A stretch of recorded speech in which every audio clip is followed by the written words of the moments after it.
Bom, bom dia, amigos, ouvintes Difusora, bom dia, Lucivaldo, é uma imensa alegria compartilhar esses momentos com vocês. Hoje chove, a gente precisa tanto dessa chuva. Eu gosto mais de dia de chuva, sabia, Lucivaldo? Adoro dia de chuva, né? Nada me impede de sair, nunca, e dia de chuva ainda mais, tá? Adoro sair de casa dia de chuva, mesmo sem necessidade. Então, para vir trabalhar na Difusora, eu saio assim, 8 horas da manhã. Quer ver Difusora? Falei aqui, vamos pelo começo, né? Difusora, mais que informação, história, presença, confiança e inovação. Desde 1996, ligada no futuro. E aqui sempre boas histórias, comunicação de muitos para muitos. E agora pela manhã, como eu faço sempre, né? A coluna do Ivan Matos, Jornal do Comércio, diz o seguinte, que o Grêmio Náutico União comemora nesta sexta e continua no sábado 120 anos de atividades, de festas, né? Na sexta, o jantar. E depois, no sábado, um show com o Diogo Nogueira. Olha só que baita programação no Grêmio Náutico, lá em Porto Alegre. Amanhã, no Leopoldina Juvenil, candidatas ao primeiro encontro das candidatas ao título de Glamour Girl de Porto Alegre, né? Que é sempre um evento da Liga de Combate ao Câncer. E hoje, o jornalista Felipe Vieira é o convidado para o almoço do o sindicato de quem comercializa carros, veículos, tá? Sindicato dos que comercializam é bom, né? Das concessionárias. Pronto, já resolvi, né, a situação. Das concessionárias que são ligadas à FenaBrave, tá? Esse evento lá no sindicato. Bom, e o advogado, o Felipe Pousada Prado, presidente do Fórum Empresarial Hispânico Brasileiro, ele vem a Bagé no dia 29, negócios com a Espanha, um horizonte de oportunidades. Mas antes do dia 29, semana que vem, dia 14, ele participa aqui do Aplauso Difusora. E no dia 23 de abril, Alimentos encontram eletrolixos para a nova convenção. É o segundo volume. Sabem de quem? As queridíssimas, a Carla Vargas e a Lisiane Salim Calil. O lançamento do segundo volume, olha que interessante, essas gurias são boas de título. Alimentos encontram eletrolixos para a nova convenção. A primeira convenção, o primeiro volume, agora o segundo. E vai ser no dia 23, no Dia Mundial do Livro, dia 23, na LEB, às 18h30. Bom, mas agora... que bom que o guri já chegou. 2 guris aqui comigo e a guria está chegando, já avisou, hein? A psicanalista que sempre participa aqui, a Silvia Vargas, já está chegando. E olha só, Lucivaldo, que maravilha este tema da nossa conversa de hoje, nesse assunto. O psiquiatra, o psicólogo, o psicanalista e o tratamento das psicoses pela psicanálise. Viu? Aproveitem, vamos consultar nós dois aqui. O doutor Ivan Bulcão, psiquiatra, a doutora Silvia Vargas, que é psicanalista, está chegando agora aqui, a Cláudia Lousada, que é psicanalista também, psicólogo, a Adriana Saqui, que é formada em comunicação social, pós-graduada em psicanálise, é escritora, palestrante, autora do Mundo e Lila. Me amarrei nessa leitura, O Mundo e Lila. E aí, a Adriana fala lá de São Paulo. Bom dia a vocês, que bom que vocês estão aqui comigo. Bom dia, Cláudio. Bom dia, Gilmar, audiência, doutor. Bom dia, prazer bom dia. Estar aqui. Bom dia, prazer em ver vocês. Bom dia, Adriana. Bom dia. Que bom que tu mais uma vez aceitaste o nosso convite, participa aqui, o meu agradecimento. Adriana, quando eu comecei a ler o volume 2, né, O Mundo e Lila, que diz que ela, é ali que eu me achei, que a Lila se pegava falando sozinha, e os colegas de trabalho achavam estranho e riam da Lila, e aí, mas são refúgios emocionais. Eu disse assim, olha, descobri esse refúgio emocional, naquela hora me faltou a expressão, refúgio emocional. No meu caso não era. Eu passava de uma escola para outra, falando sozinho no meio da rua, dando aula. O que eu ia tratar lá naquela outra turma? E muitos diziam para mim, mas como tu fala sozinho na rua? Eu achava até que eu estava ficando maluco, né? Aí quando eu li O Mundo de Lila, eu disse, não é. Eu disse que esse mundo imaginário, ele ele, pelo que eu entendi, né, de que esse mundo imaginário, quando a gente fica nele, a gente sai da gente, não é assim? Pelo menos quem é que quer explicar? Quem é que... Adriana, tu quer explicar, Adriana? Posso falar um pouco, sim. Eu desde pequena eu tive os amigos imaginários e como eu tenho irmãos mais velhos, eu sofri aquele bullying dentro de casa, mas aquilo não me afetava, porque para mim era uma grande brincadeira. E minha mãe também, como artista, porque era artista plástica e ela também se formou em filosofia, ela deixava aquilo solto na casa. Só eu tinha os amigos imaginários e os meus irmãos faziam aquela brincadeira e para mim era uma boa, eu levava numa boa. E eu estendi isso para a vida adulta, né, assim, escrevendo no meu diário, enfim. E quando os meus filhos nasceram, eu fazia as brincadeiras com eles também. E aí eu escrevi um romance antes do Mundo de Lila, que é uma trilogia, mas eu escrevi um romance. E quando eu estava pensando no que eu escreveria depois, o meu filho mais velho, que veio passar um tempo com a gente, que ele morou fora, ele falou, mas por que você não fala dos seus amigos imaginários? Bola um livro sobre isso. Eu falei, caramba, é isso. Aí eu vou trazer para minha escrita os meus amigos que sempre me acompanharam. E eles viveram essa realidade comigo. Meus filhos também, eles vivem, né? Que eu falo até brincando. Às vezes, só mais um detalhe. Às vezes os dois moraram fora, agora um mora aqui perto. Enfim, quando a gente se reúne em alguma parte do mundo, eu falo brincando, a gente se reúne e tal, não sei o quê. E aí é um momento, às vezes, tanta felicidade, por exemplo, comer um chocolate no meio da rua, que eu falo, congela. Aí eles me olham, que eles já sabem que é uma grande brincadeira, que eu falo que a felicidade são pequenos momentos congelados. E aí eles começam aí e falam, o que é, mãe? Eu sei, os amigos imaginários. Eu falei, eles estão aqui congelados com a gente, entendeu? E aí, é isso, tudo virão. Mas aí me conta uma coisa, hein? Tô curioso. Quando tu inventa essa vida da fantasia, é lógico que ela é bem melhor do que a real, né? Uns têm mais necessidade que outros, não é? Sim. Não é assim? Vamos ver, Ivan. Sim. É que, como é que eu vou explicar?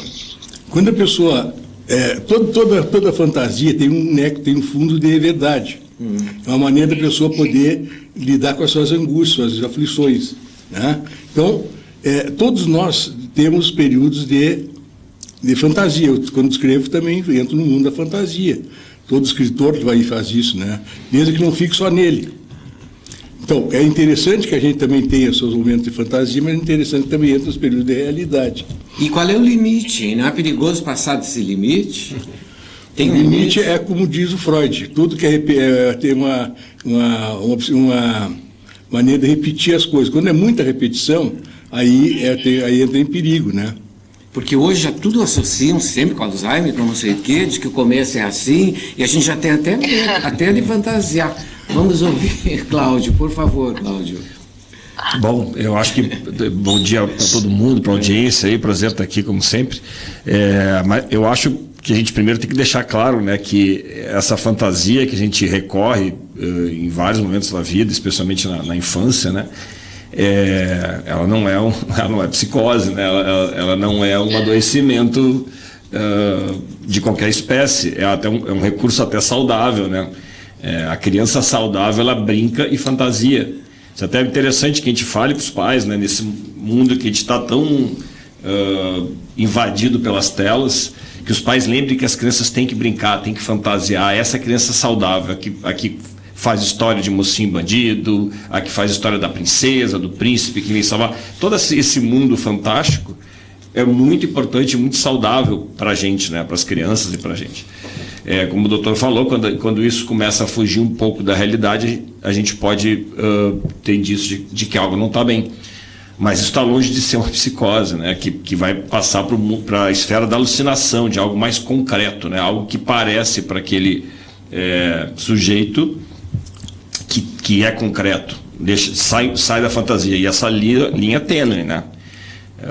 Mas uma coisa é a fantasia, outra coisa é o delírio, a alucinação, que aí sim a gente vai para o lado da psicose. Eu selecionei alguns itens assim para chegar no ponto que nós queremos Quando que a gente busca o auxílio, a terapia, o apoio, sei lá, a orientação do profissional de um de vocês, tá?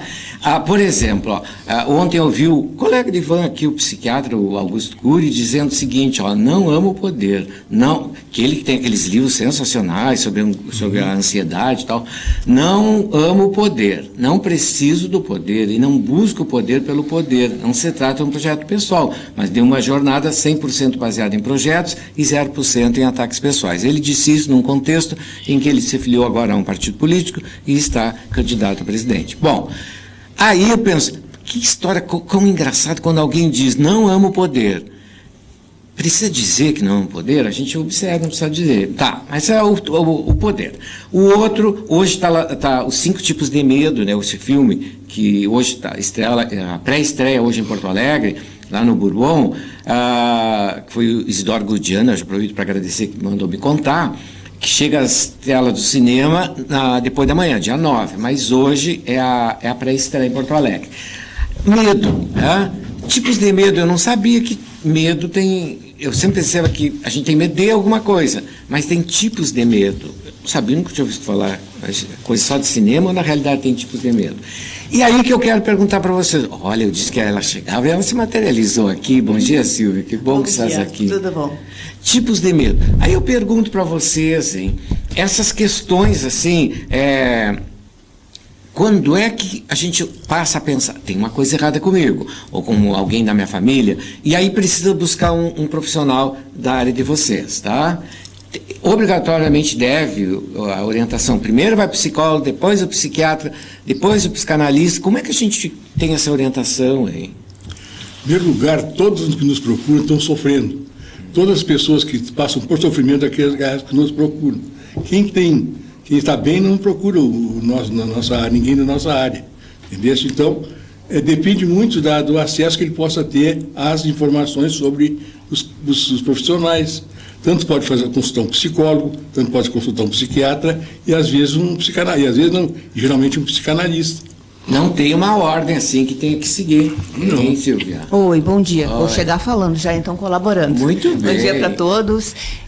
Exatamente assim, o sofrimento psíquico, o sofrimento emocional, hoje ele é da ordem do cotidiano.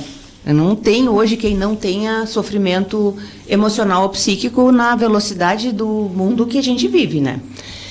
E o acesso hoje, ele também já está mais simplificado e mais facilitado. Acho que então, o doutor Bucão pode falar muito bem sobre isso, sim, em relação ao preconceito todo que já se teve na procura por um psiquiatra, por um psicólogo ou por psicanalista, porque era algo que era mal visto. Então, era muito associado a questões patológicas e não só de sofrimento. Hoje, felizmente, a gente vem evoluindo bastante nesse ponto, mas não existe uma ordem específica de fato, porque se for algo mais, de uma ordem mais grave, talvez, uma gravidade maior, vai precisar do uso da medicação. Quando a gente tem situações como essa, o ideal é o trabalho associado. É o psiquiatra que vai atender uma vez no mês, às vezes um pouco mais de regularidade ou não, vai medicar, vai para o psicólogo, vai para o psicanalista, para que possa fazer essa associação, porque são trabalhos que são para um mesmo fim, mas que são operados de maneira diferente. Muito bem. Obrigado, Silvia. Dia desses, nessas reportagens, toda hora a gente lê sobre os relacionamentos abusivos, e eu ouvi, não sei se eu entendi bem, que muitas vezes, após um evento desses, né, a pessoa passa a sofrer a incapacidade de sentir prazer. Então ela gostava de jogo de futebol, aí ela não gosta, ela deixa de gostar, que aí ela gostava de ir ao cinema, e ela deixa de gostar. Isso é uma patologia que tem que ser tratada. Olha, isso aí, esse quadro está descrevendo, a gente está com um grupo de luto no plural agora, né? A gente tem estudado o luto, que vai muito além da perda de um ente querido. E uma das fases do luto é essa característica de perda de prazer, né? Não vou nem dizer uma fase, mas uma característica do luto, naquela fase depressiva, é perder o encanto pelas coisas que antigamente a gente tinha. E isso está dentro do contexto de normalidade do luto. Se espera que isso vá acontecer de alguma maneira e que seja superado. Aí a gente vai tratar do luto patológico, né, do luto que é fora do comum. Bom, quando isso se prolonga ou quando isso é de uma maneira tal que perde a funcionalidade a pessoa, bom, a gente vai além do luto. Mas tem vários momentos da vida em que uma depressão pode acometer o indivíduo e ele perdeu o prazer em algo que antes lhe tinha, né? Isso é um bom indicativo de que algo está fora do lugar e que é bom procurar uma orientação profissional. Obrigado. Vamos ouvir a Adriana. Oi, Adriana. Oi. Então, ouvindo vocês falarem, primeiro como a Silvia falou que é sensacional, ainda bem que o muro do preconceito quanto a procurar uma ajuda, isso acabou, ainda bem que não existe mais esse preconceito, é uma coisa normal as pessoas procurarem ajuda. E segunda coisa, realmente, às vezes esses traumas, né, fica uma coisa muito agonizante, então a pessoa não consegue ter uma vida normal. Então eu gosto muito de dar exemplos. A pessoa tem uma fobia de avião, né? E aí ela precisa de um respaldo. A pessoa trabalha no corporativismo, ela tem que viajar. Então ela precisa de um respaldo, às vezes de um psicanalista, só que às vezes ela não consegue e ela precisa de uma equipe ajudando. E aí ela vai no recurso do psiquiatra para tomar um remédio para conseguir enfrentar essa fobia, né? Porque o trauma vira fobia, ela não consegue. Tem gente que tem fobia de aranha. Então são coisas que começam a interferir na vida normal da pessoa, né? Então não pode, hoje em dia, ainda bem que o acesso ao psicólogo, ao terapeuta, ao psicanalista, ao psiquiatra é muito mais fácil e as pessoas falam sobre isso, né? Então tá aqui uma equipe inteira para ajudá-los, entendeu? E às vezes não só um profissional, como disse a Silvia, é uma equipe toda ajudando, né? É isso aí. A Cláudia mencionou minutos aqui a questão da dependência dessa dependência das digitais, né, esse dependente digital, e isso aí também se torna uma psicose, né? Tem gente que não consegue, e não é só adolescente, hein? Eu vejo pessoas assim mais adultas que eu e ficam o tempo inteiro olhando para o celular, né? E diz que não conseguem passar 20 minutos sem consultar a tela.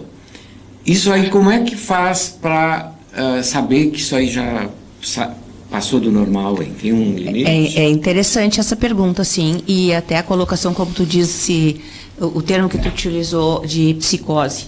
E a gravidade realmente vai levando a isso, porque o digital é a perda de contato com a realidade, né? Porque embora ele seja presente no mundo, o digital ele ainda é 2D e a nossa vida é em 3D. Então, se voltar só para o digital, desliga, vai privando de um contato com a realidade, que é o nosso cotidiano, que é o dia a dia, aquilo que é necessário, que é importante e que é de ordem assim, de prioridade que seja feito. Quando é que a gente entende que é patológico? Quando a pessoa não consegue se separar do telefone. Então, quando se desligar do telefone, do computador, das telas, dos jogos, passa a gerar sofrimento.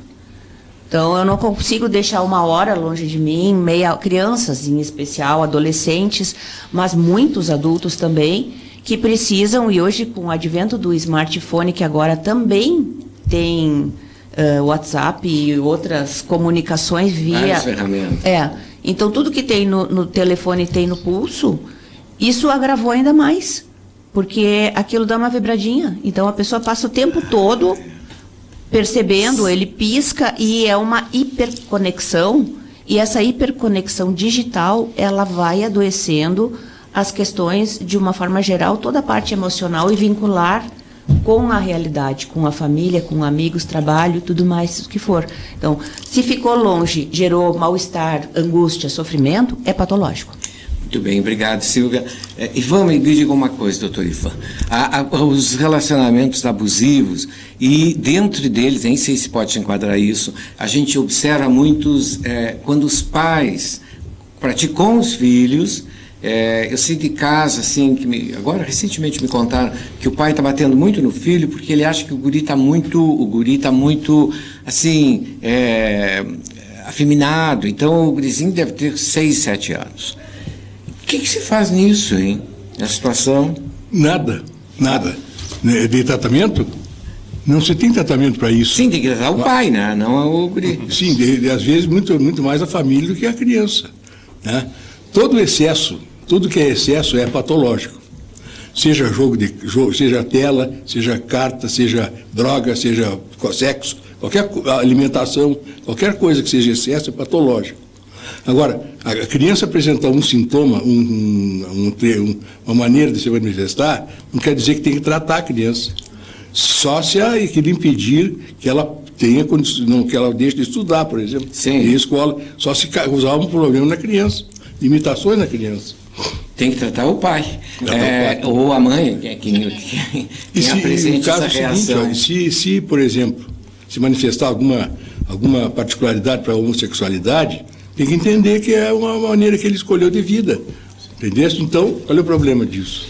Muito bem. Já volto a vocês aqui, peço uma licencinha para contar a agenda. Olha que na próxima quinta-feira é retrospectiva da artista plástica Rejane Caran, com a curadoria da Ana Paula Caneda, e este evento vai se realizar, essa inauguração dessa amostra, na Casa de Cultura Pedro Vaine, tá? Isso agora, quinta-feira. Na sexta, dia 10 às 19, no IMBA, 105 anos do IMBA.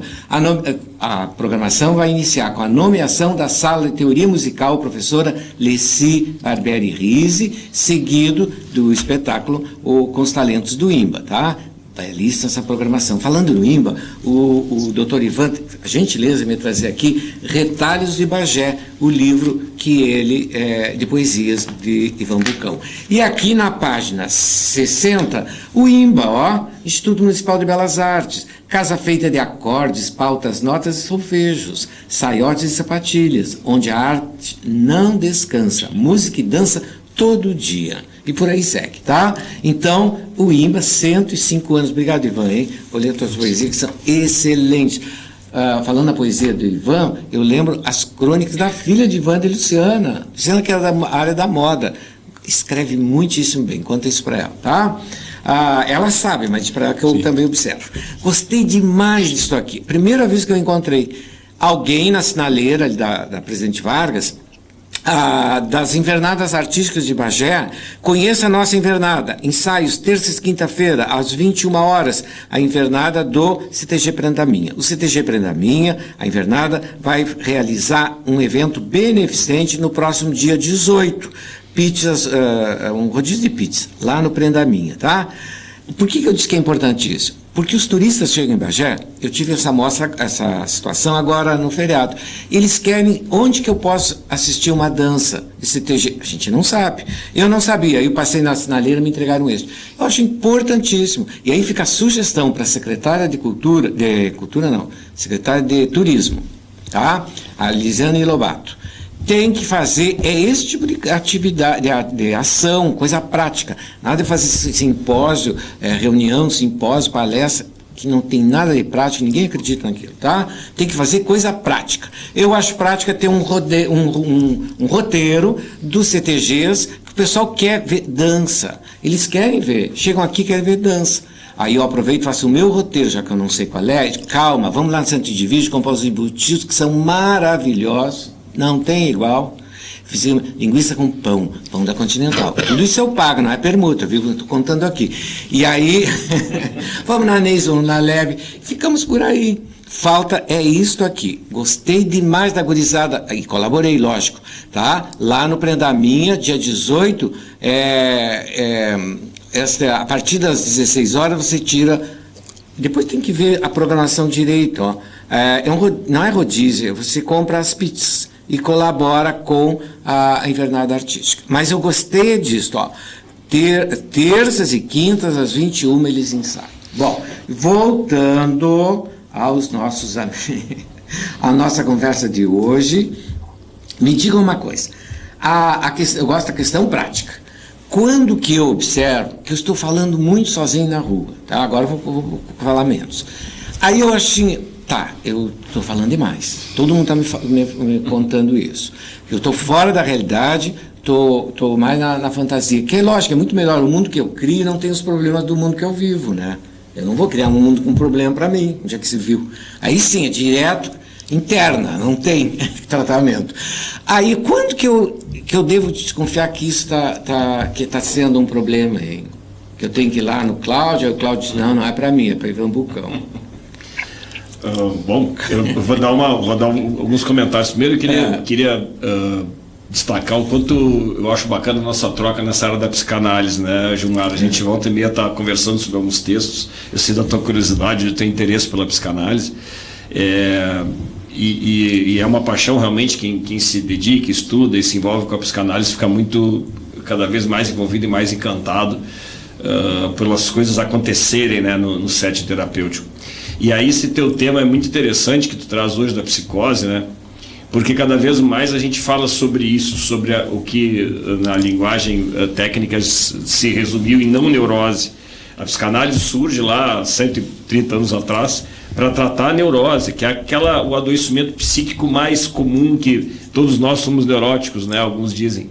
E na verdade cada vez mais a gente tem gente fora da neurose. E a gente tem aí essa explosão do autismo, né? Que é um adoecimento uma dificuldade da constituição do sujeito.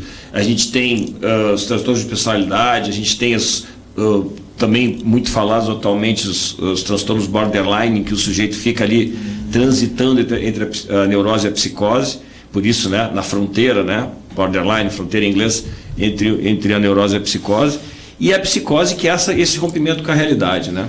Então, e aí, o que a gente pode pensar nisso?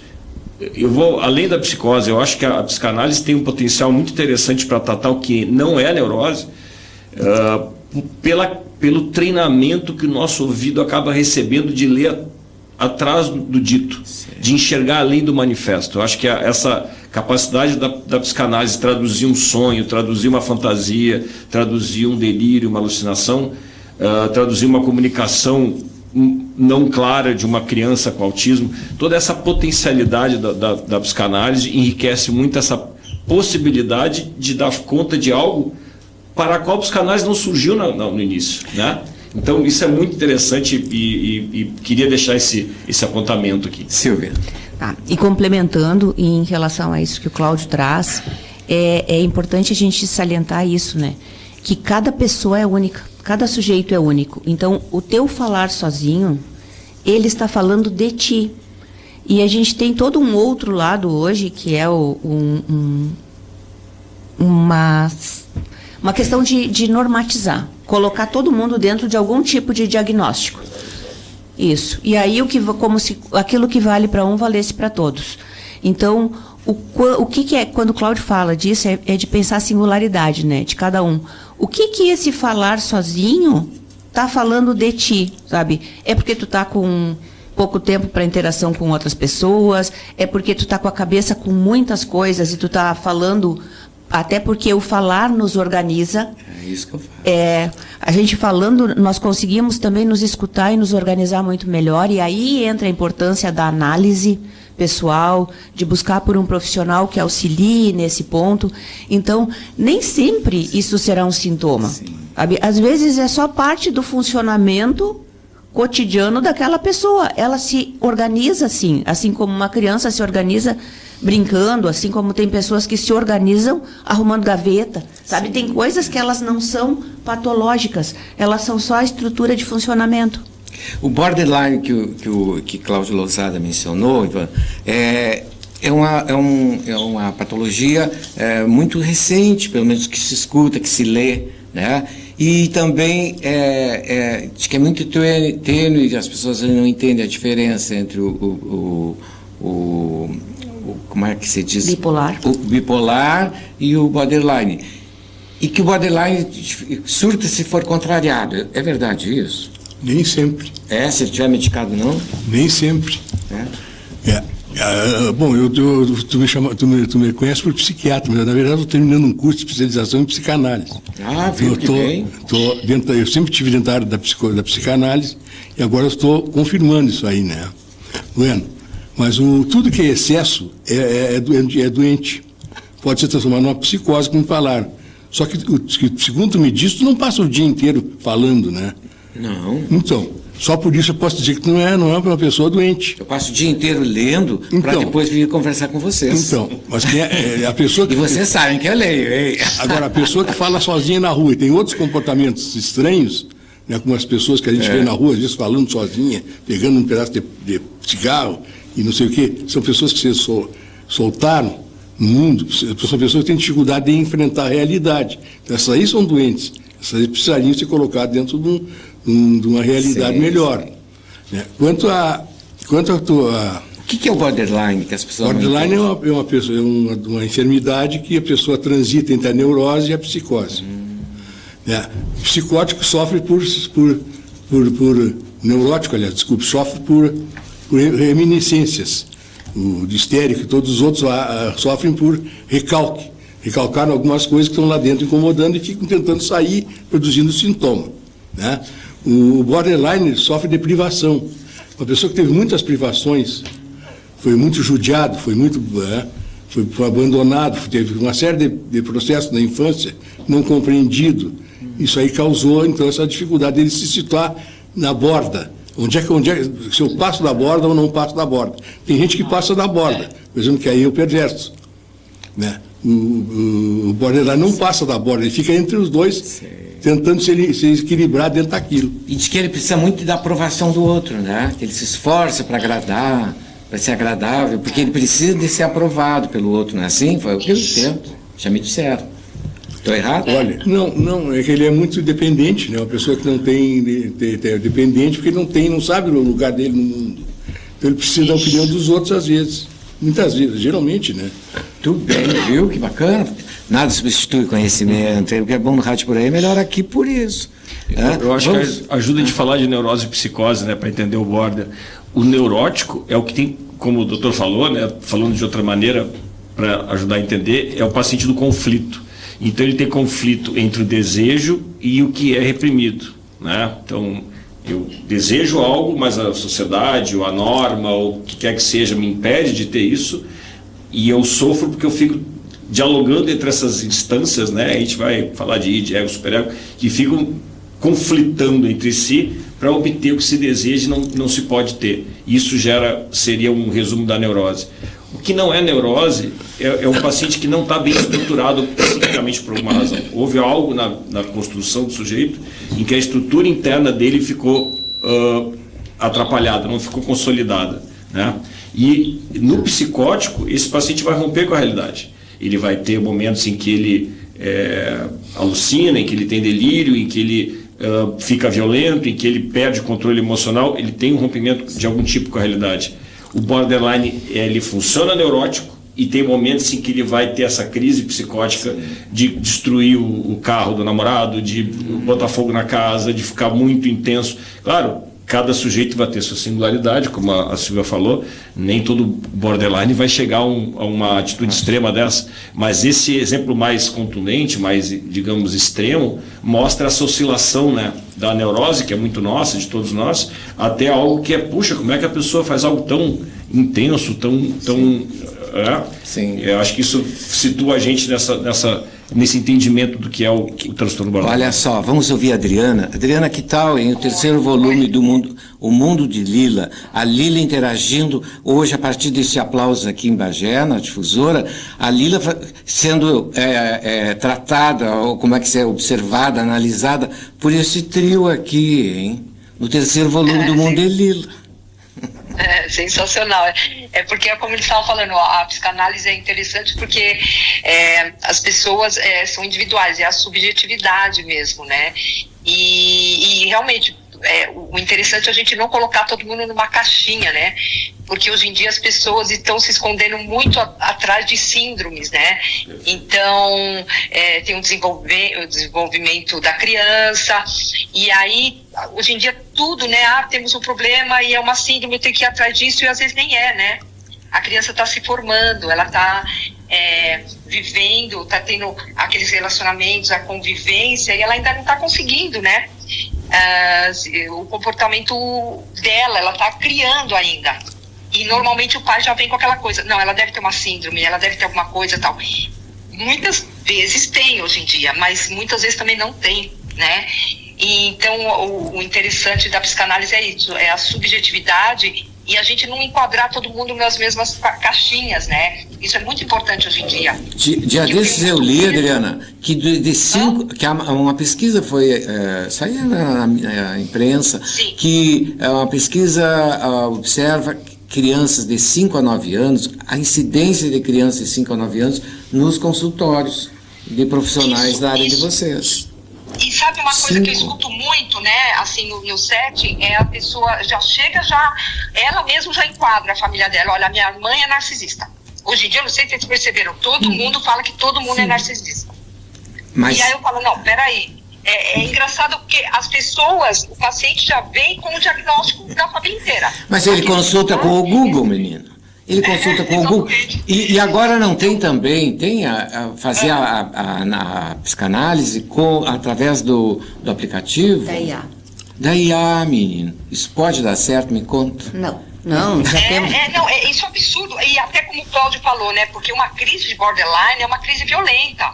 Né? Pegamos uma borderline outro dia que ela, em tanta raiva, pôs os filhos dentro do carro e falou, eu tenho uma raiva tal, eu quero morrer e tal, vocês vão comigo, e pá, entrou numa árvore com as meninas, entendeu? Então, assim, são crises que hoje em dia é fácil as pessoas, né, elas nomearem. Ah, fulano é bipolar, fulano é borderline. Gente, isso é sério. Não é assim, né? Mas então, tudo isso tem a medicação, que a pessoa está medicada, ela não surta, né? Sim. Não surta mais. Não, às vezes pode surtar, sim. Tem um acompanhamento muito borderline, realmente. Tem que ter um acompanhamento muito psiquiatra, terapeuta, é uma equipe inteira, né? Para tratar de uma borderline, né?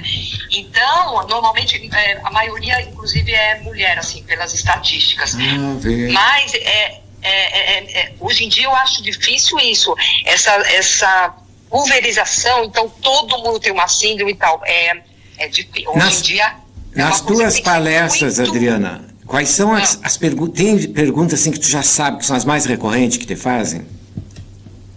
Não, normalmente, hoje em dia tem muito essa coisa de narcisismo, muito, que até eu falo, gente, hoje em dia todo mundo é voltado para si mesmo, né? Então, não vamos colocar porque todo mundo tem um pouquinho de egoístazinho, né? Eu falo, então vamos tomar cuidado, porque às vezes não é só a pessoa lá fora, é você aqui dentro também. Então tem muitas essas coisas, tem muita todo mundo tem um pouco de autismo, todo mundo tem TDAH, então é o que eu falo, vamos com calma, né? Porque às vezes, eu não sei a faixa etária dos meus colegas aí, mas assim, na nossa infância tinha muita coisa que tinha uns limites, né?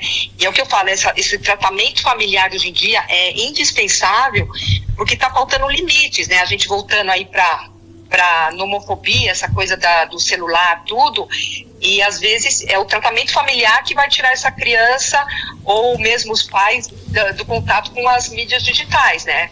Então, os limites hoje em dia estão faltando. Mas quando nem os pais têm esse hábito, né? Os pais estão 100% conectados. Como é que não vão... Como é que vão orientar os filhos? Então, Gilmar... Tem que ter um tratamento familiar, não é só da criança, né? Você falou lá atrás, né? Tem que tratar esse pai que abusou do menino tudo, ou que bateu, é uma coisa familiar, é uma coisa maior. Ou então, pelo menos, 1 ou 2 cuidadores junto com essa criança, né? Que não seja o pai, a mãe, ou que seja um irmão mais velho, ou que seja uma avó, tudo para mostrar para uma família aí que o problema é mais embaixo. Agora, sexta-feira, o assunto aqui no Aplauso Sexta-feira, que você falou em cuidador, é o cuidador de idoso, que é a profissão do momento, né? Que mais está sendo... por mais que as escolas, como a SENAC, né, preparem esses técnicos, que o mercado de trabalho está bombando. Vamos ouvir o doutor Ovidio. Eu estava falando sobre o narcisismo. Todos nós temos o nosso lado narcísico. Ainda bem, isso é nossa identidade, né? Por exemplo, de onde é que vem o narcisismo? Vem um pouco dos estímulos autoeróticos que a gente já nasce com eles, a gente, né? E nesse período de recém-nascido a gente tem necessidade de ter isso, ou seja, todas as coisas que a gente passa são criadas por nós, e depois, né, o papai e a mamãe que vão dizendo, olha, bonitinho, dando risadinha, né, o que vai ser melhor que eu, o meu filho vai ser um príncipe, minha mulher vai ser uma princesa. Então isso aí tudo vai causando narcisismo. Mas isso aí tem, então, Freud chamou isso de Sua Majestade o bebê. Ou seja, o bebê é o máximo, é o grandioso dentro daquela esfera. Se isso não for... então, nesse momento está sob a dependência da mãe dele. Se isso não for mudado, não for corrigido, vai causar uma série de problemas no futuro, inclusive as psicoses, ou as perversões ou as neuroses. Muito bem. Muito obrigado, doutor. E aí, se eu puder complementar, isso vai juntar com a questão que tu traz dos consultórios com crianças de 5 a 9 anos. Sim. Porque justamente, como o doutor trouxe, a questão do Sua Majestade o Bebê, tudo é para criança. Exatamente. E hoje, de uma forma muito intensa, associa com o que a colega no telefone trouxe também em relação à ausência dos limites, e o período ali dos 5, 6 anos seria o período de fazer o corte, que é o que na psicanálise a gente vai chamar do complexo de Édipo, que é onde vai ser estabelecido a castração. Isso pro Freud, né? Isso. A Melanie Klein no primeiro ano de vida. Isso, né? Que vai ser associado, porque assim, à medida que vai dando toda essa autonomia, iluminando... 6 meses e 1 ano e meio. Iluminando esse bebê, essa criança, ao mesmo tempo precisa ser estabelecidos limites. Claro. E esses limites que não estão sendo estabelecidos é o que estão levando as crianças para os consultórios aos 5, 6, 7, 8 anos. Isso. Que é o que vai acarretar num desenvolvimento depois, que é o que a gente está observando das questões de desorganização, de violência e todas mais na adolescência. Olha, esse assunto não se esgota, eu adoraria seguir falando com vocês, o colega já fez sinal. Me diga uma coisa, hein? Os contatos de vocês vão usar o serviço, né? Já que estão aqui, os retalhos de Bagé, de Ivan Sérgio Rodrigues Bucão. Como é que é o contato? O da clínica? Da clínica, o meu telefone, 999-63-1887. 63-1887. Muito bem. Obrigado, Ivan. Cláudio Lousada. Olha, eu acho que o mais fácil para memorizar aí é procurar no Instagram Psicolousada, com Z, que vocês vão me achar lá. Muito bem, muito obrigado, Lousada. Silvia? Silvia Vargas, também no Instagram. No próprio Instagram eu tenho ali meus contatos também para poder acessar por WhatsApp e chamar por ali. Hoje o WhatsApp é o que mais se usa, né? É mensagem. E aproveito para deixar também o Instituto Plural Bagé, que é onde nós temos também vários outros colegas que trabalham com essa mesma maneira de pensar que a gente tem. É um espaço que tem ali o Plural Saúde, que tem atendimento para quem precisar. E a outra coisa que eu vou aproveitar o momento é para colocar aqui, na quinta-feira tem a aula inaugural, que eu não posso deixar de falar da Newcamp, né? Dúvida.